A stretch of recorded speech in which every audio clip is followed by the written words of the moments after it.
আসসালামু আলাইকুম রহমতুল্লাহ। সম্মানিত দর্শক শ্রোতা, গত 2 দিন আগে বন্ড তাহেরি শেখ আহমদুল্লাহর বিরুদ্ধে সার্টিফিকেট চাওয়ার জন্য যে আবুল তাবুল বক্তব্য দিয়েছিলেন তার প্রতিবাদ করার জন্য আব্দুল কাইম মিয়াজি সাহেব তাকে এমনভাবে ধুলাই দিয়েছেন, ভিডিওটি না দেখলে আপনারা বুঝতে পারবেন।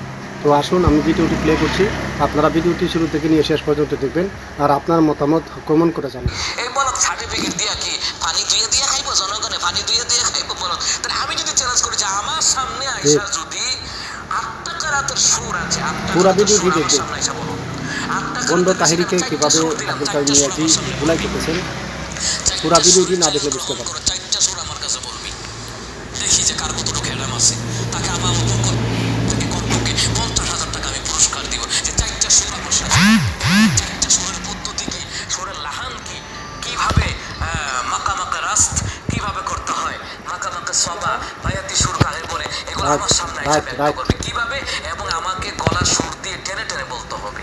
বলদের গোষ্ঠী শুরু থেকে নিয়ে শেষ পর্যন্ত ভিডিওটি দেখবেন। তাহিরিকে ওইদিন দেখলাম যে দেখে কোরআন পড়তে পারতেছে না, দেখে একটা আয়াতের মধ্যে 4-5টা ভুল করে ফেলে, দেখে পড়তে পারে না, এবং কোথায় ওয়াক্ফ করলে আবার পড়াটাকে কোথা থেকে আবার রিটার্ন করতে হবে এটার পদ্ধতি জানে না। আবার আছে শায়েখ আহমদুল্লাহ সার্টিফিকেটটা মুড়ি যাইবা নাকি? সার্টিফিকেট দিয়ে মাথা রেখে জিলাপি খাইবা, খিচুড়ি খাইবা? সার্টিফিকেট আরে কত সার্টিফিকেটওয়ালা দেখলাম রে, হ্যাঁ কত সার্টিফিকেটওয়ালা দেখলাম এই দেশের ভিতরে, ঘোড়ার ঘাস কাটে। চিন্তা করে কোনো কিছু হইলেই সার্টিফিকেট, কোনো কিছু হইলেই মানে চ্যালেঞ্জ।